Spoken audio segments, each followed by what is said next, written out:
ভয়াবহ আগুনে পুড়ল হজরত শাহজালাল আন্তর্জাতিক বিমানবন্দরের কার্গো ভিলেজ। 6 ঘন্টারও বেশি সময় ধরে চলা অগ্নিকাণ্ডে ভস্মীভূত হয়েছে কার্গো ভিলেজ। অনেকে মনে করছেন বিমানবন্দরে যুগের পর যুগ ধরে ঘটে আসা সমস্ত অপকর্মের নথি নষ্ট করতেই ইচ্ছাকৃতভাবে এই আগুন লাগিয়ে দেওয়া হয়েছে। 2023 সালে হজরত শাহজালাল আন্তর্জাতিক বিমানবন্দরে ঢাকা শুল্ক বিভাগের লকার থেকে প্রায় 61 কেজি স্বর্ণ চুরি করে বিমানবন্দর কর্মকর্তারা। অর্ধশত কোটি টাকার বেশি দামের এই স্বর্ণ চুরির সঙ্গে শুল্ক বিভাগের লোকজনই যুক্ত বলে বিভাগীয় তদন্তে উঠে আসে। কিন্তু শেখ হাসিনার আমলে দোষীদের বিচার হয়নি। পরে ইউনূস সরকার ক্ষমতায় এসে যখন নতুন করে তদন্ত শুরু করল, ঠিক তখনই আগুন ধরিয়ে দিল স্বর্ণচোররা। এখানে শেষ নয়। অনেকে মনে করছেন শুধু পূর্বের ঘটনা ঢাকতেই নয়, বরং নতুন করে চুরি হয়েছে কার্গো ভিলেজে। সব মিলে বিমানবন্দরে চুরি আর অপকর্ম ঢাকতেই এই আগুন ইচ্ছাকৃতভাবে লাগিয়ে দেওয়া হয়েছে। এক ফেসবুক ব্যবহারকারী লিখেছেন, ঢাকা বিমানবন্দরে কয়েক বছরের আটক হওয়া হাজার হাজার কেজি স্বর্ণ কি এই আগুন নিভানোর পর পাওয়া যাবে, নাকি এটি মেটিকুলাস ডিজাইনে দোষীরা খেয়ে ফেলবে? এছাড়াও আগুনে পুড়েছে ঔষধ ও গার্মেন্টস ব্যবসায়ীদের হাজার হাজার কোটি টাকার কাঁচামাল ও কেমিক্যাল। গত এক বছর এমনিতে 250 গার্মেন্টস বন্ধ হয়ে গেছে। এখন আরও অনেকগুলো ঔষধ কোম্পানি সহ গার্মেন্টস বন্ধ হয়ে যাবে। একজন লিখেছেন, আগুন ছাড়াই 61 কেজি স্বর্ণ গায়েব হয়। আগুন লাগার পর কত কেজি হবে? বলা হচ্ছে অগ্নিকাণ্ডের কয়েক ঘন্টা আগেই বিপুল পরিমাণ মূল্যবান পণ্য, বিশেষ করে স্বর্ণ, ইলেকট্রনিক ডিভাইস ও আমদানি রপ্তানিযোগ্য বিলাসপণ্য রহস্যজনকভাবে সরিয়ে নেওয়া হয়েছিল। আর ঠিক তারপরই আগুনের সূত্রপাত। একটি দেশের অর্থনীতি, বাণিজ্য ও নিরাপত্তার কেন্দ্রবিন্দু তার আন্তর্জাতিক বিমানবন্দর, যেখানে প্রতিদিন কোটি কোটি টাকার পণ্য আসে যায়। সেখানকার নিরাপত্তা ব্যবস্থায় সামান্য ফাঁকও রাষ্ট্রীয় আস্থার জন্য হুমকি হয়ে দাঁড়ায়।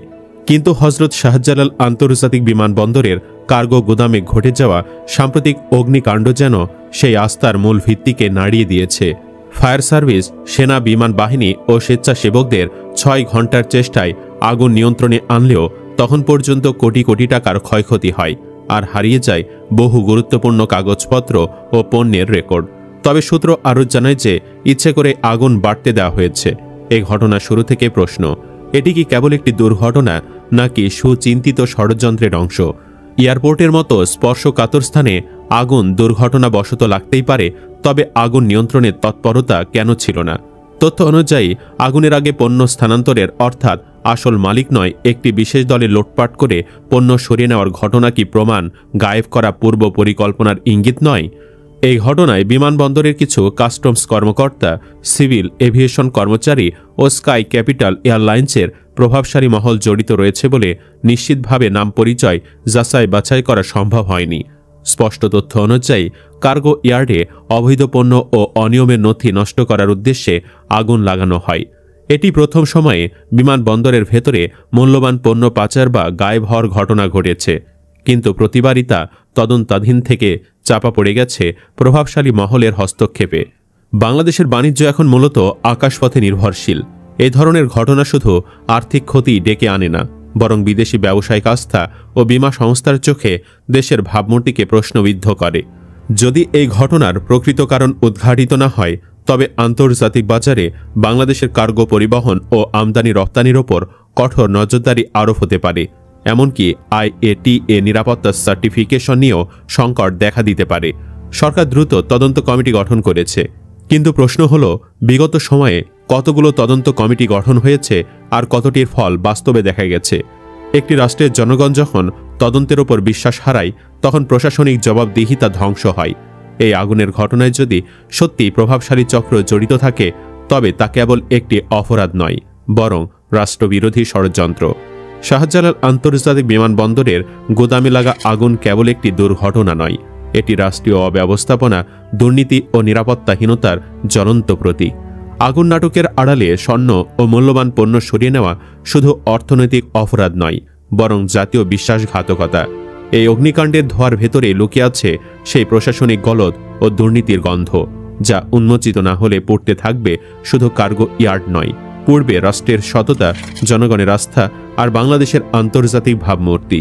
ইউনূসের সাহস থাকলে চ্যালেঞ্জ নিয়ে বলছি, আন্তর্জাতিক এভিয়েশন সংস্থার তদন্ত দলের সহায়তা নিক, তাহলেই তো সবকিছু পানির মতো পরিষ্কার হয়ে যাবে।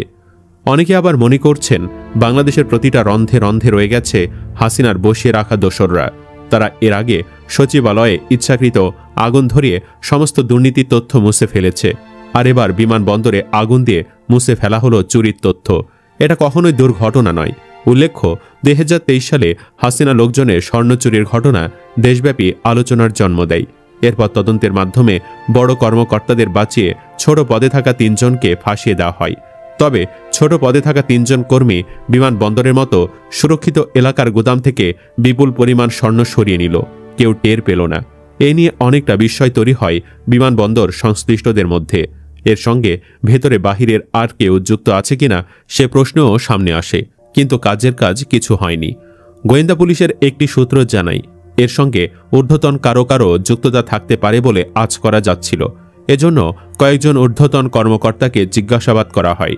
এর পরপরই এ সংক্রান্ত ফৌজদারি মামলাটি ডিবি থেকে পিআইবিতে স্থানান্তরিত হয়। এরপর তদন্তের উল্লেখযোগ্য কোনো অগ্রগতি ছিল না।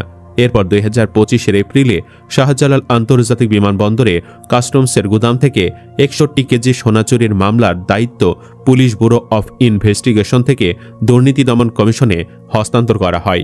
22 এপ্রিল মামলাটি হস্তান্তর করা হয় বলে দুদকের উপপরিচালক আখতারুল ইসলাম নিশ্চিত করেন। ডিবির সূত্র জানায়, ডিবির তদন্তকালে সন্দেহভাজনদের জিজ্ঞাসাবাদ করে তারা জানতে পেরেছে বিভিন্ন দফায় এসব স্বর্ণ সরানো হয়েছে। পরে সেগুলো ঢাকার বায়তুল মোকাররম, তাঁতীবাজার ও গাইবান্ধায় নির্দিষ্ট কিছু স্বর্ণের দোকানে ভাগে ভাগে বিক্রি করা হয়েছে। তবে এ সংক্রান্ত ফৌজদারি মামলার তদন্তকালে গোয়েন্দা পুলিশ কিছু ইঙ্গিত দিলেও মামলাটি পিবিআইতে যাওয়ার পর সেটা চাপা পড়ে যায়। এটাও ছিল হাসিনার লোকদের প্ল্যান।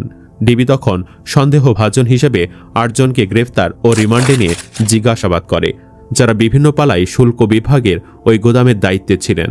ওই সময় শুল্ক বিভাগে 2 জন যুগ্ম কমিশনার ও 1 জন উপকমিশনারকেও ডিবি কার্যালয়ে ডেকে জিজ্ঞাসাবাদ করা হয়েছিল।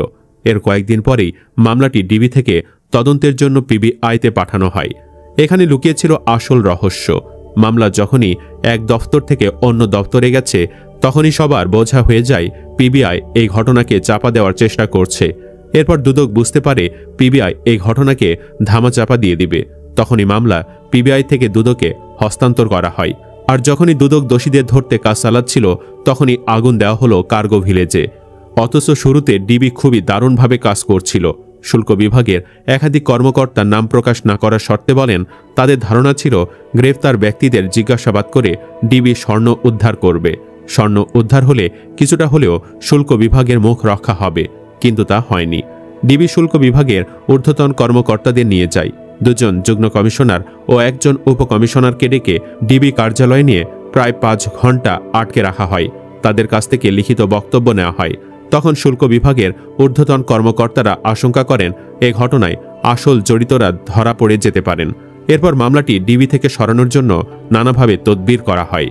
সুপ্রিয় দর্শক, আপনার কি ধারণা, এটি কি আসলে দুর্ঘটনা নাকি ইচ্ছাকৃত ঘটনা? কমেন্ট বক্সে জানিয়ে দিন আপনার মতামত। ভিডিও ভালো লাগলে লাইক দিন এবং শেয়ার করুন। পরবর্তী আপডেটের জন্য আমাদের সাথেই থাকুন। ধন্যবাদ।